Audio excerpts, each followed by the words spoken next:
Okay, welcome to a new video looking at Theme 3 Micro, and this time we're going to focus on business revenue with a particular focus on some interesting companies that might be useful contextual knowledge for you. So what do we mean, first of all, by revenue? Well, it's the income that a firm or a business generates from selling goods and services in one or more different markets. And in some of the cases that we'll look at initially, businesses have been able to scale quickly and achieve a rapid growth in their total sales revenue. So here's a superb example. Netflix is a business whose sales revenue growth, shown in the chart, has a classic ice hockey stick appearance. It was founded as a business in August 1997, so just over 20 years ago. And it's founded in Scotts Valley, California.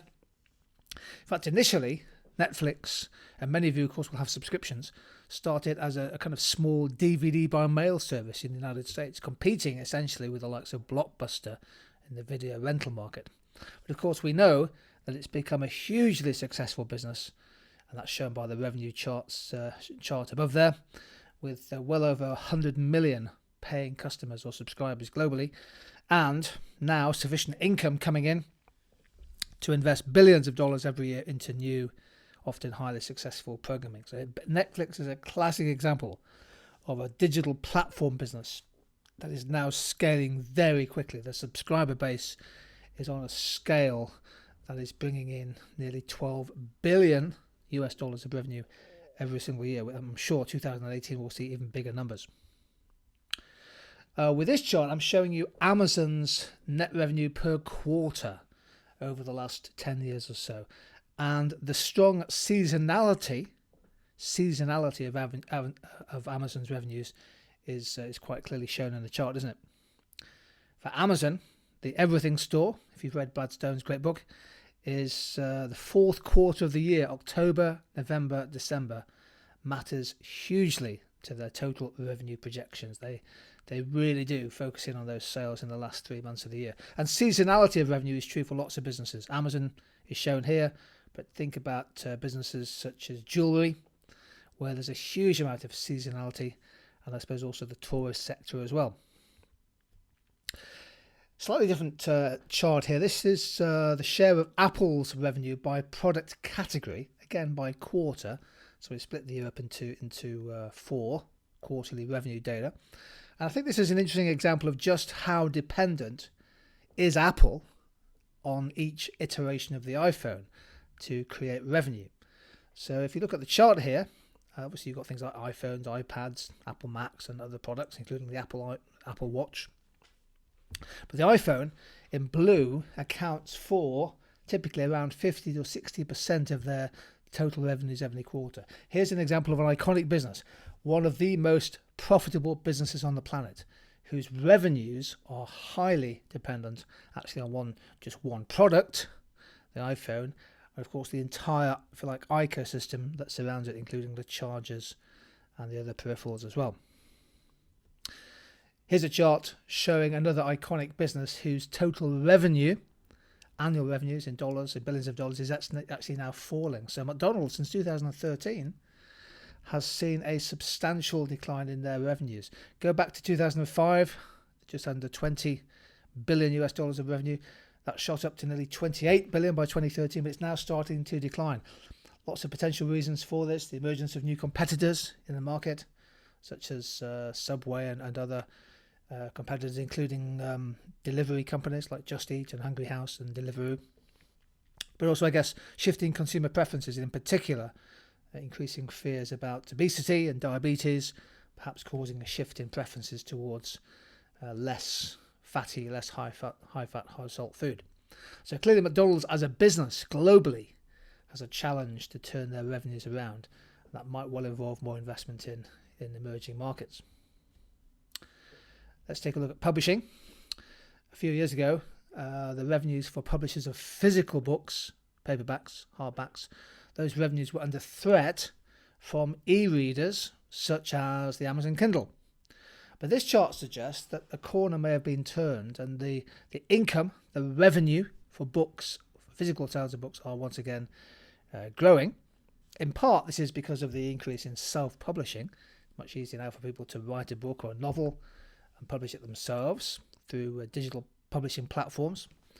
We've also seen a slowdown in the usage of e-readers. They haven't quite taken off in the way that perhaps e-reader businesses expected or hoped. And also there's been quite strenuous attempts by lots of booksellers, including independents, to improve their non-price competitiveness, to make going to a bookshop, browsing and purchasing books more rewarding, including installing coffee shops and other activities. So interestingly, the decline of the physical book, people thought that this was a long-term trend, appears a little bit to have been reversed. Revenue rising in the last couple of years.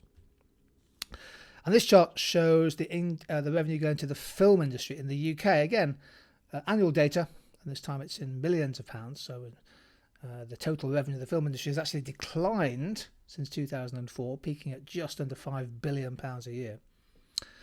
Interestingly, look at the changing shapes and shades of the bars there. So rental video, going to a video store and renting out a film, has almost completely died away.